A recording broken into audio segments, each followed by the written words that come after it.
today we have this beautiful oak extension that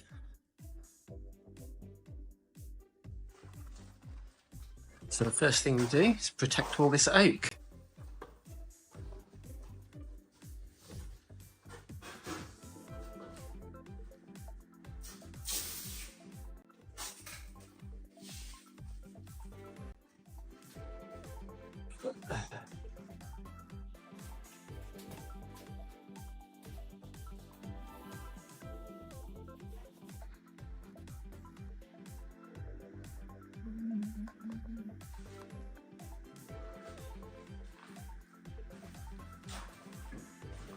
Frame.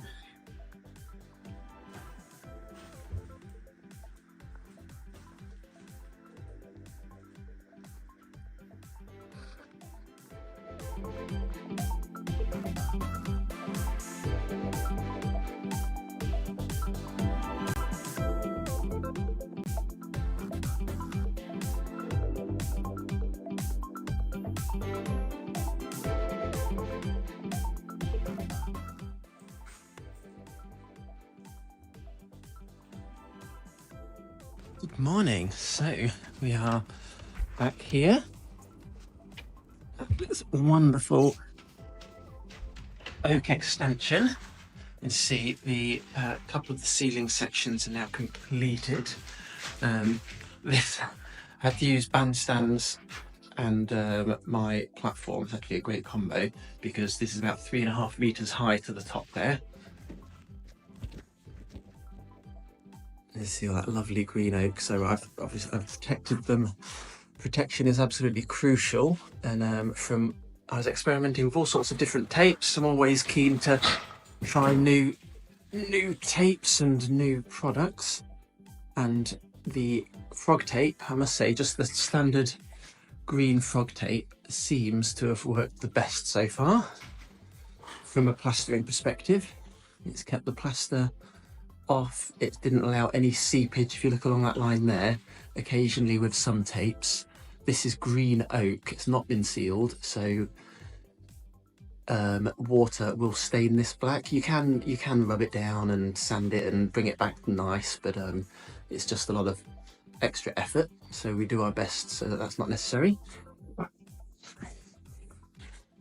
But that green tape has worked beautifully along there. Very happy with that. And now today we are going to set up over this side. This is a really fun section. Look at that, beautiful angles. I didn't plasterboard this. It was done by the lovely builders. It's fine. Not exactly how I would have done it myself, but it's fine. So I've protected all there already. But for now, I've only got a very short day today because I had to drop my girls off at school and pick them up again, which I split with my wife. So I'm just going to get a little set on. I've got a bit here to do. I'll do along there, and there's some making good in this bathroom. And then I shall prepare for the final day tomorrow, where I'll be setting this beautiful section.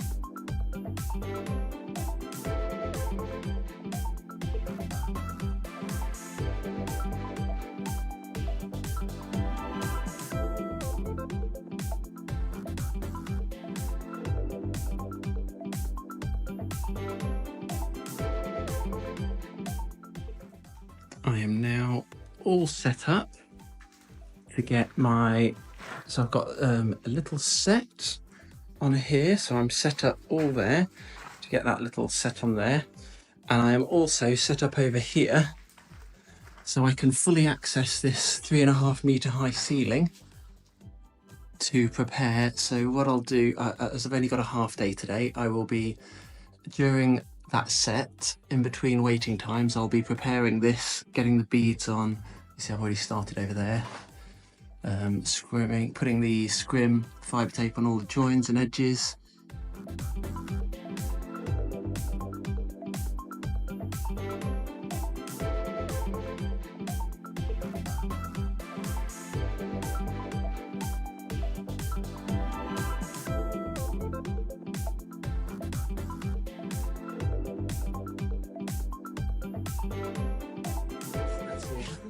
So mushroom coffee time, my favourite. It's all had flat. Now bear in mind it's -2 today. I am inside, but this is a unheated extension, new extension. I do have a little radiator, so it's not so bad. Now it's warming up, but it's certainly far from warm in here. So I've added two to the mix. I've added some half time. So it's just under a bag, but you want, well, it's exactly as it describes. It speeds up the set in half. So this will give me, so instead of the normal 2.5, 3 to the 3.5 hours, I'll be getting this hopefully 1.5 to 2 hours, probably closer to the 2, to be honest, because it is cold. So whilst this half time is really good, it does speed up the set quite a lot. In cold temperatures, just like normal plaster, it's still a bit slower, so you do have a little bit more time. Still much quicker than without, so definitely worth using, especially such, this is, I mean, any plaster will tell you the set I've actually got on is pretty tiny, but I am going to do some prep as well. There is also some detailing in the bathroom. It's not too much. It's sort of a reveal and some making good around some corners, but not a big area. But yeah, that allows me time to do prepping in between, and then I am back tomorrow to finish it off. So it's had the first coat. I've given it a quick speed skim. I'll probably give it a quick trowel as well, just before I put the second coat. Well, the second coat's all on, as you can see. I've washed out and cleaned up all the buckets, all the tools, get everything ready before flatten. It's even with the half time, so that's one of those bags of half time does 12.5 kilograms of plaster, so basically half a bag. So if you're mixing a full bag, you will want as I did, you'll want 2 sachets. However, you know, the whole point for most people, perhaps that don't do it day in, day out, they might not want to do a whole bag. So that's a decent chunk if you're just on your own and not used to doing it. So yeah, that's why they sell them in 2 sachets. Would be nice, I think, if they started doing bigger ones, but I suppose that's handy. But yeah, so we're all prepped and cleaned and ready. It now wants a few more minutes before a flatten.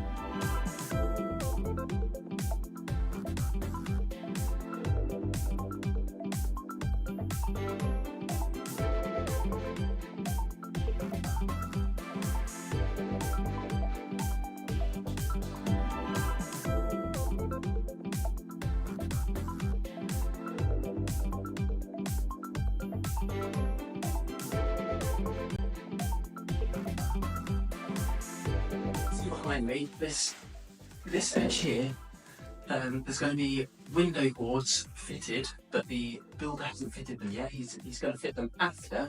So what he's asked me to do, and it's a bit more time consuming, but it does give us, in my opinion, a very nice finish. Put a thin coat angle bead on the top, running along. I didn't dab these boards, so if I was to dab these boards, I would make sure the boards are perfectly level. I might even overhang them, then trim them down a nice level line, and then you can just glue the beads straight onto the board, no fuss. But because I didn't do that, and I didn't know whether these were level or not, I then used my straight edge to check and glued them with the straight edge to make sure they're running level all the way along, all the way around. So now when they come to fit the window sills, they can literally glue and screw legit to place it straight on top of the bead, and there'll be minimal, maybe a little bead of silicone underneath running along the bead, but there'll be very little making good work to do after. Some builders prefer to have the window sills in first, but to be honest, quite a few prefer to do it after. Doesn't make much difference to me. From a plastering perspective, I actually quite enjoy plastering it first and then putting them on after. But it's just...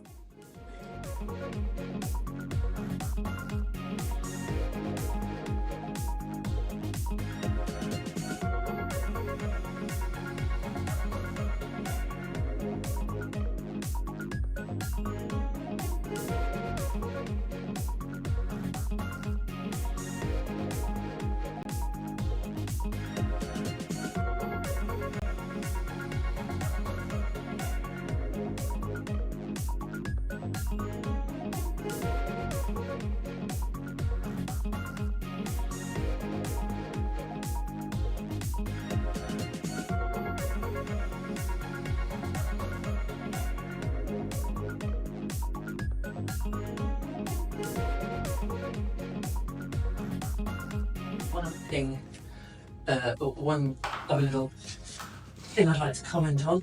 This is a socket. Obviously it's been buried. I don't know whether you can see. It can happen to anyone, but when cutting, so on this one, I'll just turn you around and see.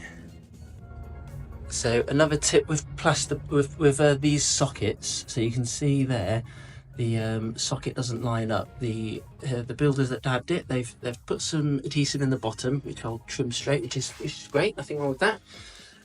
The one over there is similar. I'll show you this one. Again, this is fairly common. It can happen. It's easily done. I've done it myself many times. It's not the end of the world. So, and this one was just like that. So what we do, I put scrim tape under around exactly the correct opening. So I'll show you on this one. So I'll get some scrim tape. And I will line the scrim tape up just right with the openings. This is reinforcement mesh, and it's also good to use as a guide. So then, when I plaster it, I will then make sure I poke plaster right in behind that socket to fill the gap. Then you need to let that obviously tighten, it's not a problem. And then 2 coats later, you've got this. So that's what it looks like after 2 coats later. So then at this stage, I've just given it a flatten. It's firming up a bit now.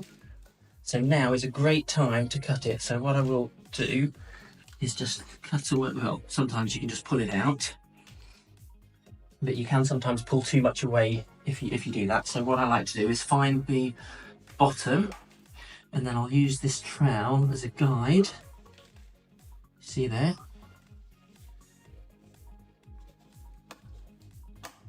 And then also, if you do dig out, you see I've taken a chunk out there, what you can do is put your trowel back up to the edge and press it in, because it's still quite pliable at the minute. It's stiff but pliable. And then you can firm it up with your finger and then slide down there. I've just had a flatten. Then we'll do the same with this side. I can hear that scrim. See it now.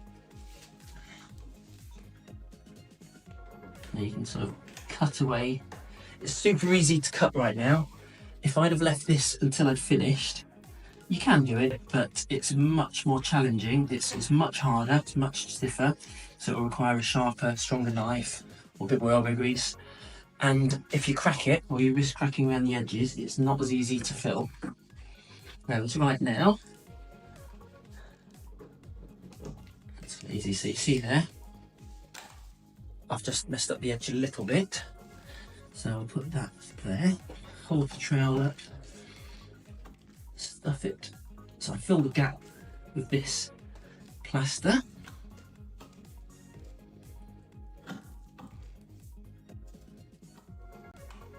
This from there.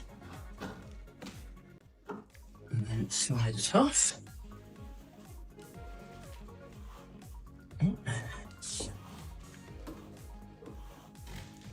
Yeah, I like doing it at this. I'll either do it at this stage or during the first wet trowel, depending. This is actually pulling in quite nicely. Sometimes if it's hanging a bit, I'll wait till the first wet trowel. But this is pulling quite nicely, so that now is much better.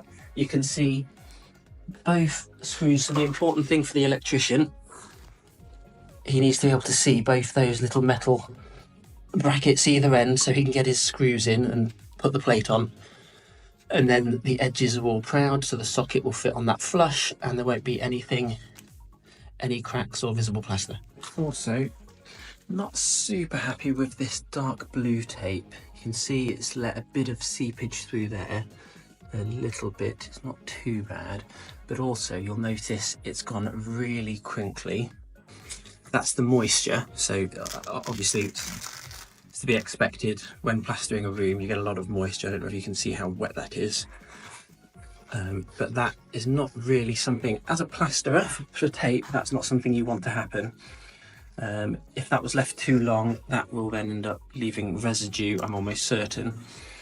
And it's actually not done the job either, because it's got so wet it's actually come away a little bit. So I won't be using that dark blue tape again for plastering edges.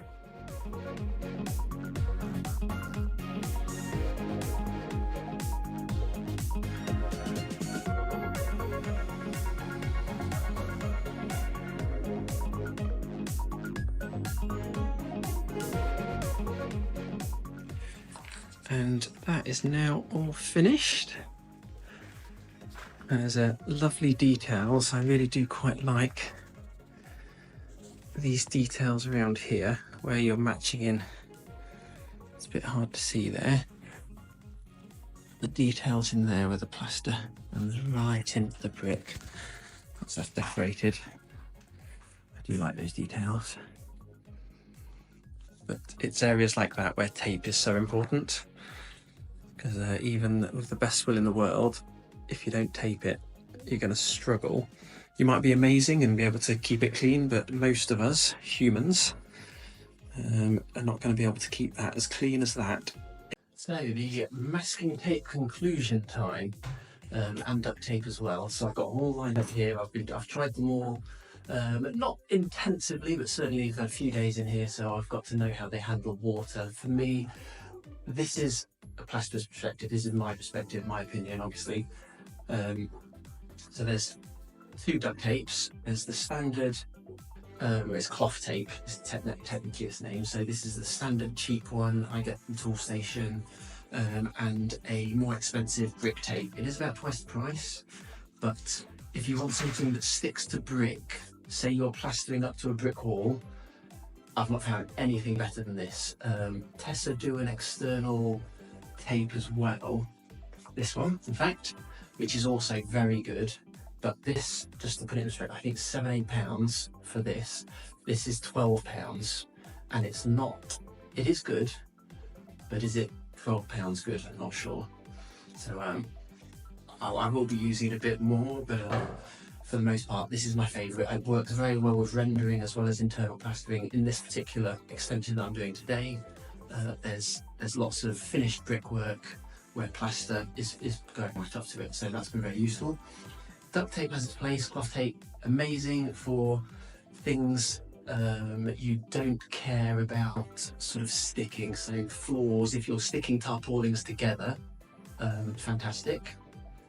Sticking sheets together, it's very strong, very sticky, but it does leave adhesive residue. If you stick it to a wall, funnily enough, even though it is sort of strong and sticky, it doesn't stick to the wall like this does. So be warned. If you've got a very nice clean wall, it might, but in my experience, this doesn't stick to walls very well at all. And it's so sticky, and it leaves adhesive residue if you leave it down. So if you left it on a finished wood or a window, definitely don't use it on windows or glass. It will then leave adhesive residue, which is a pain. You can get it off, but it's a pain.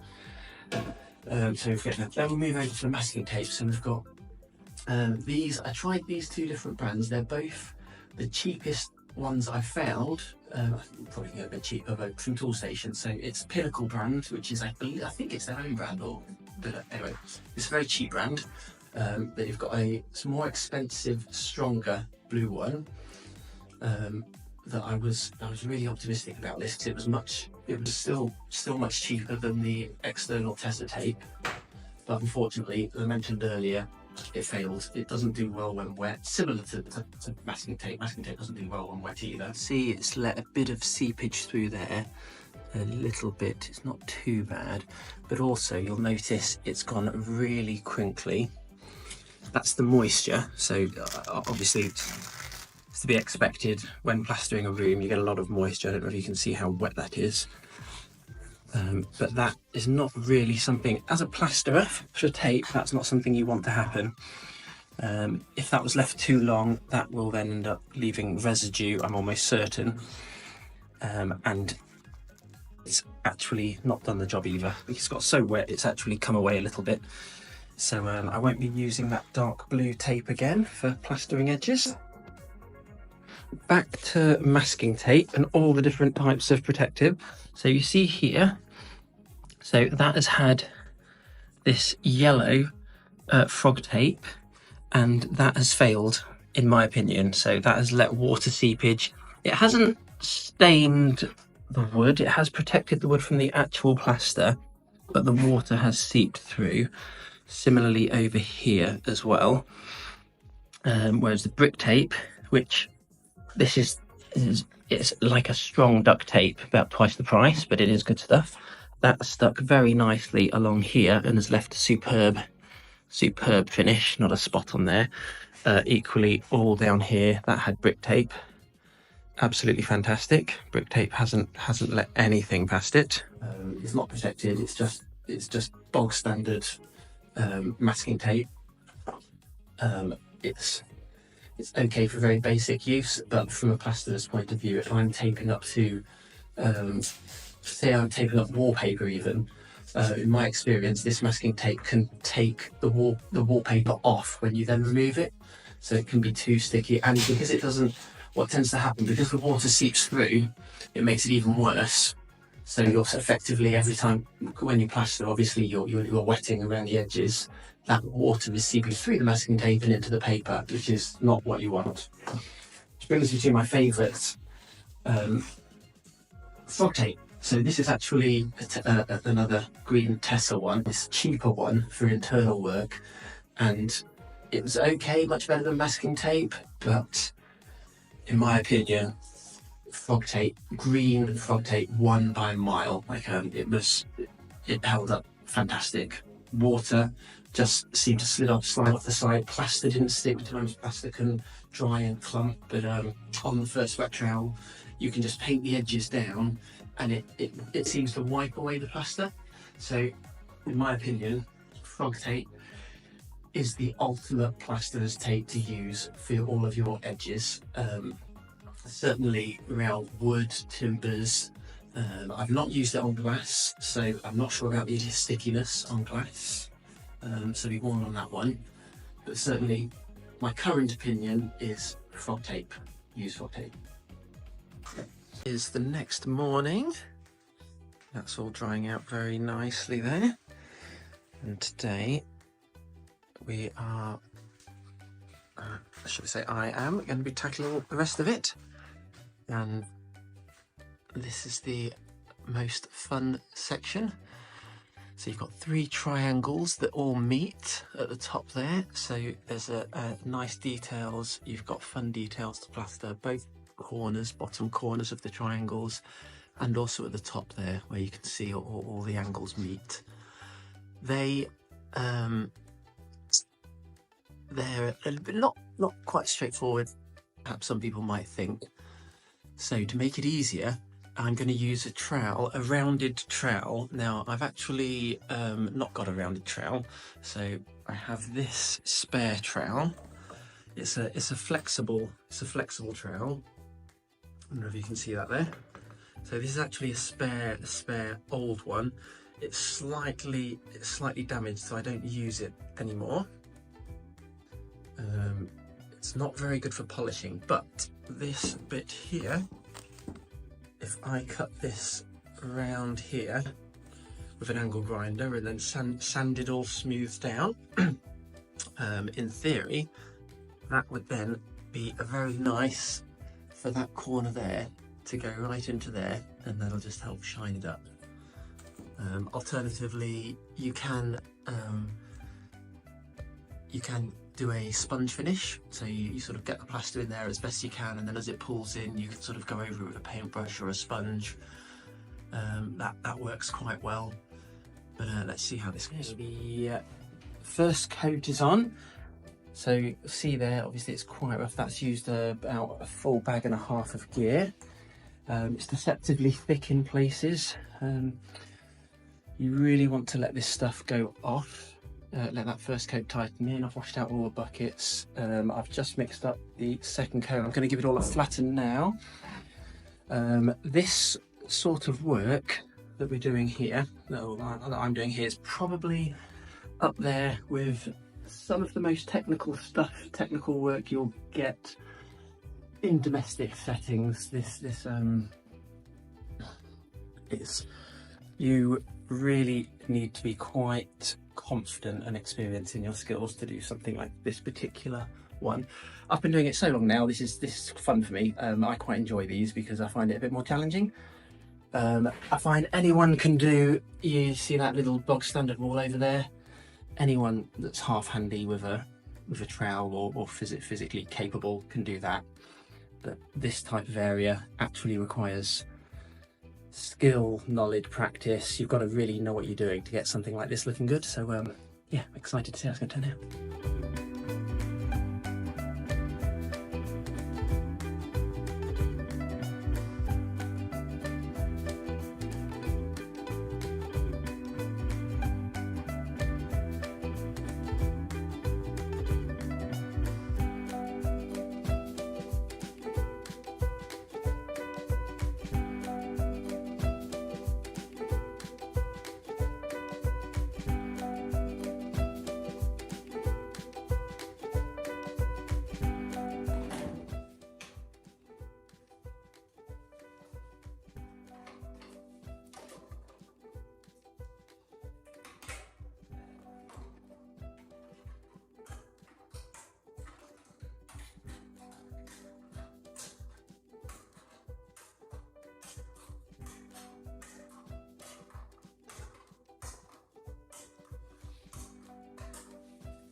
Now what we need might do the job.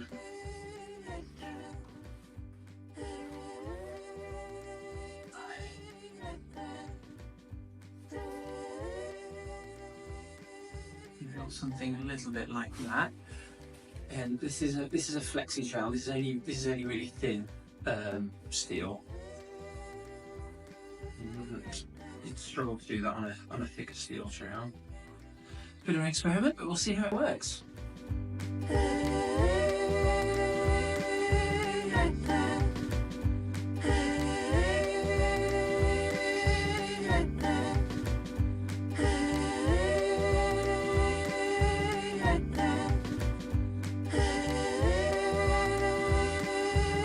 The second coat's all on now, and it's looking good. Now this is a lot for me, so I could probably flatten it straight away, as this is 2 bags of gear just for this. That's would normally do 20 square meters. Just to give you an idea, this is not 20 square meters. Off the top of my head, it's probably more like 12 to 15 possibly. But the curves can eat up some of the beads. Some of the walls they're not perfect, so I've eaten up a bit of gear in different spots around this ceiling. Just getting it a bit better. But I am now, I think I'm going to risk it, going to grab myself a coffee and then give it a flatten and crack on with the troweling up.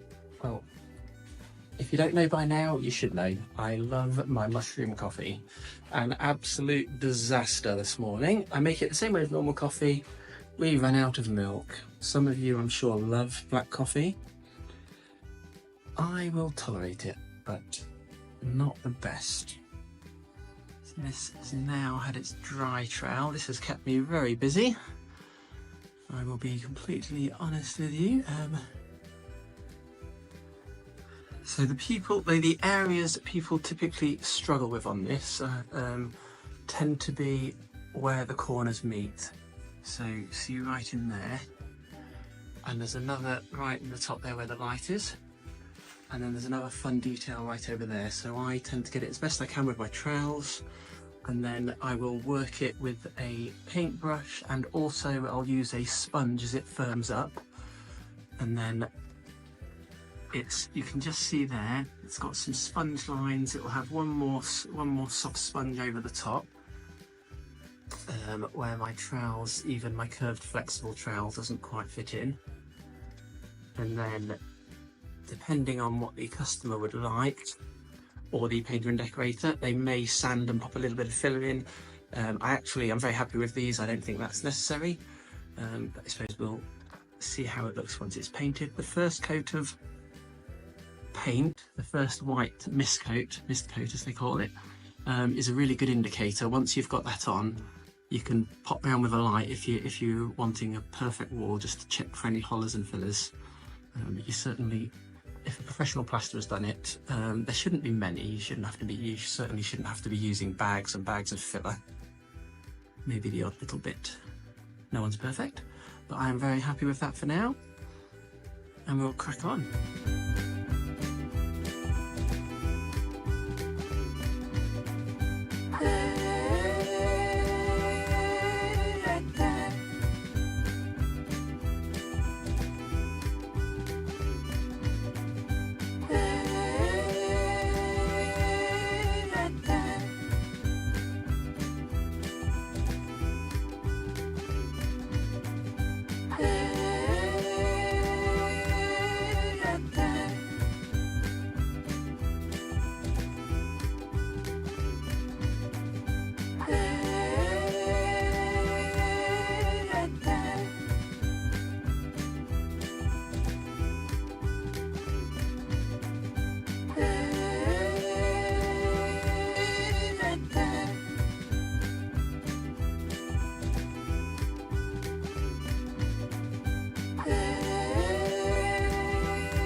This job is almost finished now. It just wants a dry trowel in a few minutes. And then this, actually, because this is a builder's extension, there really isn't, I mean, I have still protected the floor, but the clear up should be really straightforward. I'm just going to fold it all up. Depending on how bad this is, I might throw it away. Yeah, and then we're done.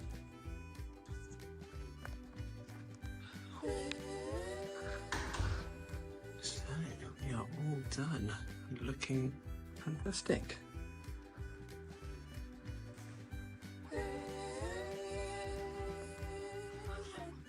Lovely brand new oak beams there.